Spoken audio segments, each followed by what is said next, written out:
தற்கொலை என்று ஆரம்பித்து சந்தேக மரணமாய் மாறி இப்பொழுது கொலை என்று ஊர்ஜிதமாகி இருக்கும் கோகுல்ராஜ் என்னும் இளைஞனின் மரணம் தமிழகத்தை, அதன் சமூக அரசியல் தளங்களை கேள்விக்குள்ளாக்கி இருக்கிறது.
விடாத தேம்பல்கள், தீராத வேதனைகள். கோகுல்ராஜின் அம்மாவின் கண்ணீர் ஓய்ந்த பாடில்லை. காலேஜ் போகும்போது சோறு ஊட்டி அனுப்பிட்டு தண்ணி குடிச்சு தண்ணி பொறனையே கப்படுத்திட்டு வருவேன். அந்த மாதிரி ஆவணம் நான் நினைக்கவே இல்லையே. கோகுலின் கொலைக்கு பின்னணியில் இருக்கும் சக்திகள் என்னென்ன என்று அறிய ஓமலூருக்கு ஒரு பயணம் மேற்கொண்டோம். அங்கு நாம் சென்றது இரவு நேரம். கோகுலின் வீட்டை எளிதாக ஊர் மக்கள் இப்பொழுது வழி சொல்கிறார்கள்.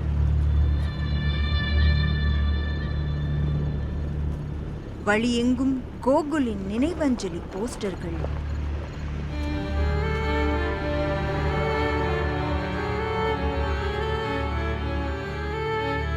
கோகுலின் அண்ணன் கலையரசனின் குரலில் தோய்ந்திருந்த துக்கம் இன்னும் ஈரம் காயாத வேதனையோடு ஒலிக்கிறது.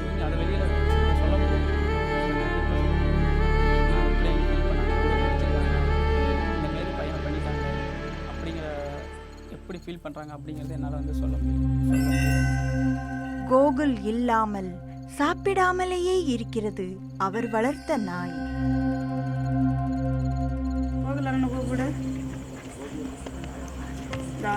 நினைக்கிறான் பாருங்க.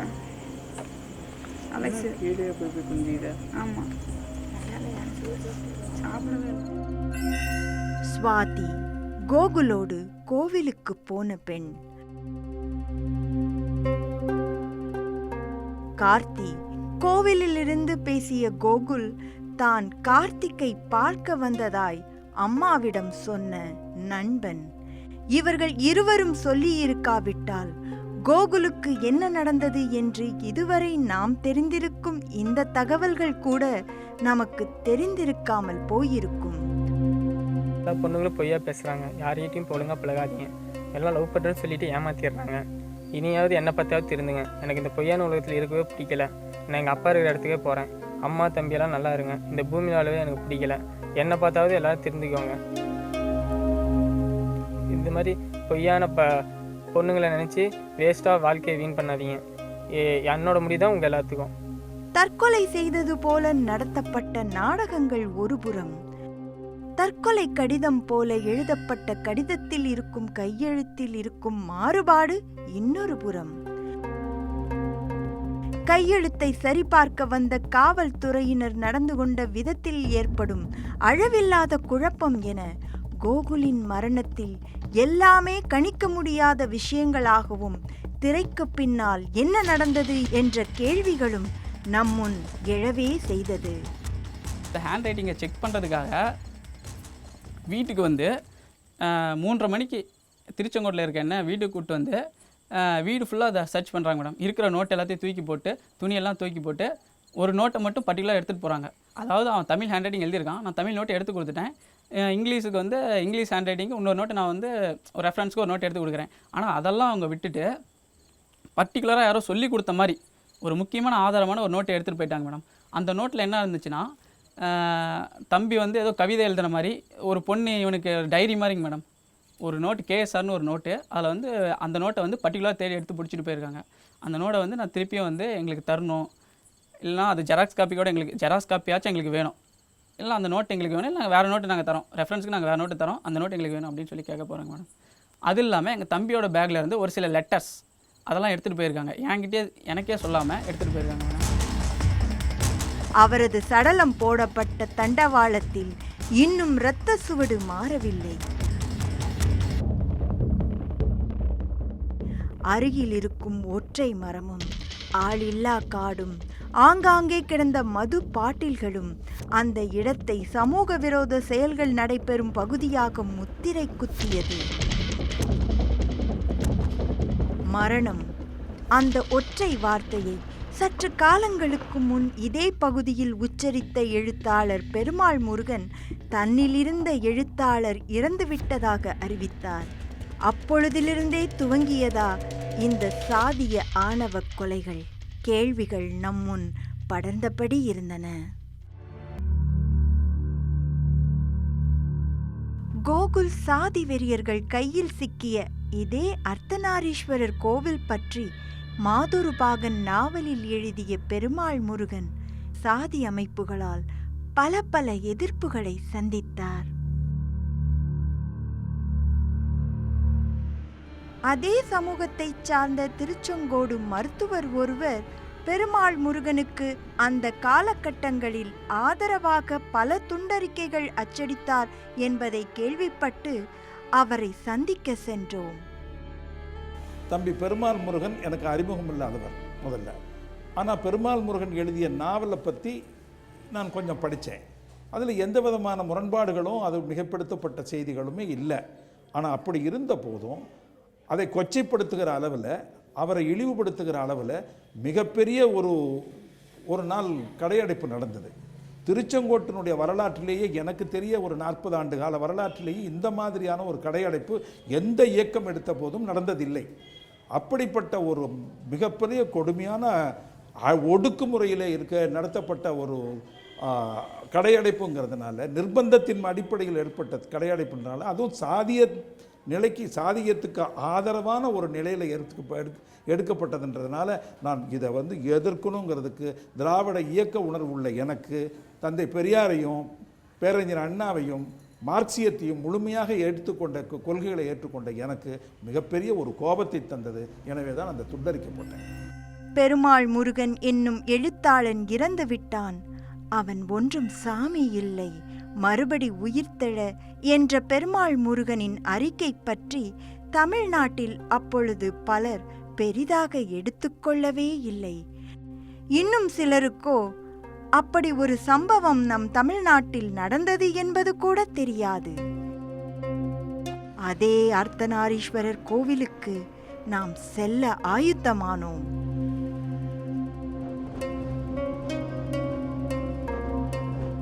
கோகுலின் கொலை அங்கு நடந்தது தெரிந்தும் கூட அங்கு காதலர்கள் வராமல் இல்லை. நான் அங்கே பார்க்கும்போது பார்த்தீங்கன்னா அங்கங்கே எல்லாம் காதலர்கள் தான் இருக்கிறாங்க. ஆனால் இந்த பிரச்சனைக்கு பின்னாடி பயம் இல்லாமல் அங்கே வர்றாங்க அப்படின்னா அவங்க சாதியை சார்ந்த நபர்களாக தான் அங்கே வந்துட்டு இருக்காங்க. ஆதிக்க சாதியை சார்ந்த காதலர்கள் மட்டும்தான் அங்கே அனுமதிக்கப்படுறாங்களோ அப்படின்னு தோணுது எனக்கு. அங்கு கோவிலில் பணியாற்றிய சிலரிடம் கோகுலை பலர் மிரட்டியது பற்றி நாம் கேட்டபோது கிட்டத்தட்ட எல்லோருமே அன்று காணிக்கை எண்ணும் நாள், அதனால் அதைத்தான் நாங்கள் செய்து கொண்டிருந்தோம் என்றார்கள். கோவிலில் இருந்து கீழே இறங்கும் வழியில் பக்கவாட்டில் இருக்கும் மரங்களுள் காதலர்கள் பேசினபடி இருந்ததை நாம் பார்த்தோம். முன்னெச்சரிக்கை நடவடிக்கைகள் எதுவுமே எடுக்கப்படாமல் இருப்பதைக் கண்டு காவல்துறை துணை கண்காணிப்பாளரிடம் நாம் தெரிவித்தோம். பேட்டி என்று கொடுக்க முடியாத சூழலை தெரிவித்த டிஎஸ்பி விஷ்ணுபிரியா, முதலில் நாங்கள் தற்கொலை என்று பதிவு செய்யவே இல்லை, சந்தேக மரணம் என்றுதான் பதிவு செய்தோம் என்றார். ஆனால் திருச்செங்கோடு வழக்கறிஞர்கள் முதல் எஃப்ஐஆர் தற்கொலை என்றே பதிவு செய்யப்பட்டுள்ளது என்று நம்மிடம் பகிர்ந்து கொண்டனர்.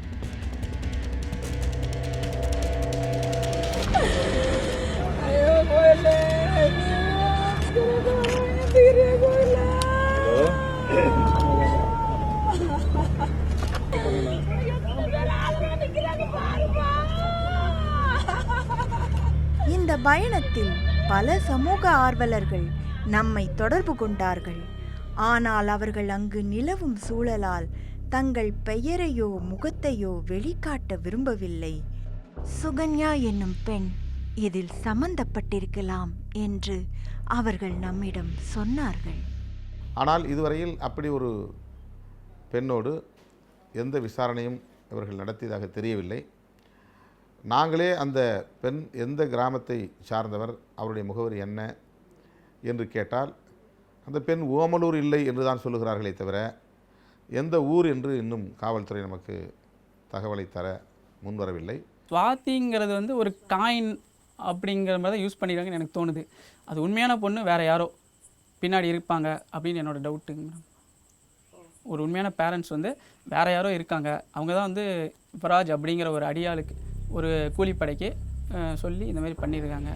சிசிடிவி கேமராவில் சுவாதி தன் பின்னால் வரும் அந்த ஆஜானுபாகுவான ஆளிடம் கையை நீட்டி பேசுவதாகவும், போவதற்கு முன் தன்னுடன் வந்த கோகுலை இயல்பாக கூட திரும்பி பார்க்காமல் போனதையும் சுட்டிக்காட்டினர்.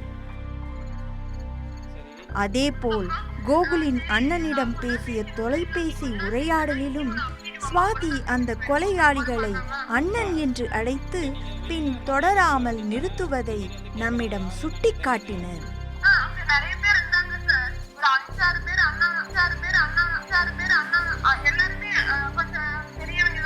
கோகுலுக்கு செல்போன் வாங்க சுவாதி ஏன் பணம் கொடுக்க வேண்டும்?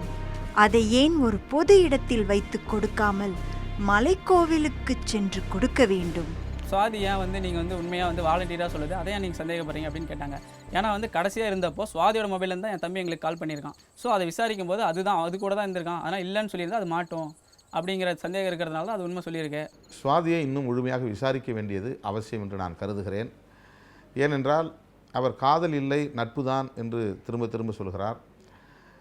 ஆனால் உடன் படித்த மாணவர்களிடையே விசாரிக்கிற போது 2 பேரும் நெருக்கமாக பழகினார்கள். நண்பர்களாக அந்த பழக்கம் தொடங்கியது என்றாலும் கூட பின்னர் அவர்கள் காதலர்களாகத்தான் இருந்தார்கள் என்று சொல்லுவதையும் கேட்க முடிகிறது. ஆகவே அதில் ஏன் அவர் மறைக்க வேண்டும்? எப்படி இந்த கும்பல் அவர்கள் இருந்த இடத்தை தெரிந்து கொண்டார்கள்? சுவாதியிடம் மட்டுமே இதற்கான பதில்கள் இருக்கும் என்ற நம்பிக்கையில் அவரை சந்திக்க அடுத்த நடவடிக்கை எடுத்தோம். சுவாதியின் வீட்டுக்கு நாம் சென்றபோது அவரது வீடு பூட்டியிருந்தது. பின் அங்கிருந்த சுற்று வட்டார மக்களிடம் விசாரித்த போது ரகசியமாய் அவர் இருக்கும் இடத்தை சொன்னார்கள்.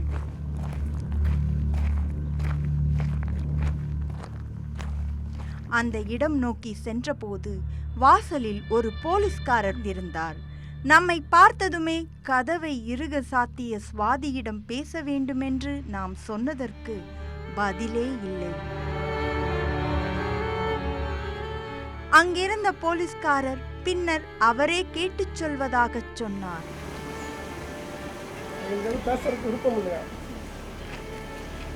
மிகுந்த மன அழுத்தங்களுடன் அவர் இருக்க வேண்டும் என்பதை நம்மால் புரிந்து கொள்ள முடிந்தது. ஆனாலும் ஒரு உயிர் மிக கொடூரமாக பிரிந்திருக்கும் அவல நிலையில் அவர் உண்மையை சொன்னாலன்றி நியாயம் கிடைக்காது. அடுத்ததாக கார்த்திக்கை நாம் சந்திக்க சென்றபோது இருட்டிவிட்டது. மிக குறுகலான வயல்காட்டு வழியில் இருந்தது அவர் தங்கியிருந்த இடம்.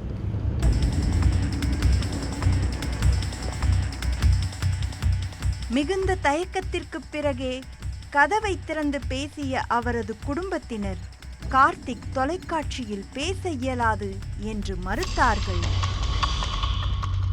கார்த்திக்கோ மிகுந்த பதட்டத்துடன் இருந்தார். கோகுல் நல்லவன், ஆனா இப்போ உதவி செய்ய போய் நான் மாட்டிக்கிட்டேன்.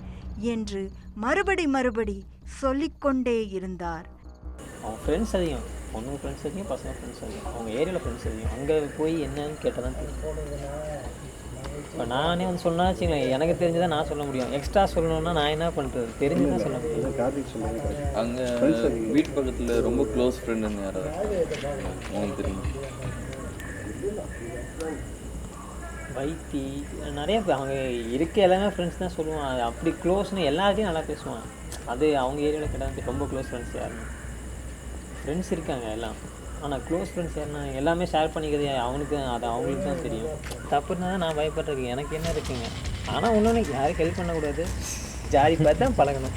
அப்போ இதில் கார்த்திக்குங்கிற அந்த நண்பருக்கும் கண்டிப்பாக வந்து தொடர்பு இருக்குங்க மேடம். இந்த வழக்கில் ஓமலூரைச் சேர்ந்த சுகன்யா என்ற பெண்ணுக்கு தொடர்பு இருப்பதாய் செய்திகள் வர அதையும் நாம் டிஎஸ்பியிடம் கேட்டபோது அதை பற்றி தற்பொழுது எதுவுமே பேச இயலாது என்று சொன்னார். இப்படி அவிழ்க்கப்படாத புதிர் போல அடுக்கடுக்கான சிக்கல்கள் கொண்ட இந்த கௌரவ கொலையில் புதிதாக கோகுல் கொலையாவதற்கு சில நாட்கள் முன்னால் நகரின் பிரபல நகைக்கடையில் அவர் வைர மோதிரம் வாங்கிய பில் ஒன்று தற்போது கிடைத்திருக்கிறது. அதை தன்னுடன் படித்த ஒரு பெண்ணிற்கு திருமண பரிசாக கொடுத்ததாக கோகுல் தன் வீட்டில் சொல்லி இருக்கிறார். ஆனால் அந்த பெண்ணிடம் நாம் தொலைபேசியில் தொடர்பு கொண்ட பொழுது, உங்க கல்யாணத்துக்கு கோகுல் ராஜ் என்ன கிஃப்ட் பண்ணாருமா? அவங்க தனியாலாம் எதுவும் கிஃப்ட் பண்ணல மேம். சேர்ந்து என்ன பண்ணாங்க? பண்ணாங்க, வால் கிளாக் கொடுத்துருந்தாங்க. கொலையான கோகுலின் சடலம் தண்டவாளத்தில் இருக்கும் பொழுதே ஒரு ரயில் அந்த உடல் மேல் கடந்து போகிறது. இது மரித்த மனித உயிருக்கும் மனித உரிமைக்கும் எப்படி நியாயம் சேர்ப்பதாகும்? சாதி வெறியர்களே கொஞ்சம் கேளுங்க, நீங்களும் மனிதர்கள் தானங்க, தாழ்த்தப்பட்டோரும் மனுஷன் தானங்க. இந்த பகுதிகளில் சாதிய கொலைகள் நடைபெறுவது ஒன்றும் புதிதில்லை என்று சமூக ஆர்வலர்கள் சொல்கிறார்கள். கொடூர கொலைகள் நடந்த பின்னும், இழப்புகளை வடுக்களாக சுமந்த பின்னும் இன்னும் சாதிய உணர்வுகள் மாறாமல் இருப்பதும், வன்முறையாக அது மாறுவதையும் ஏற்றுக்கொள்ளவே முடியாது.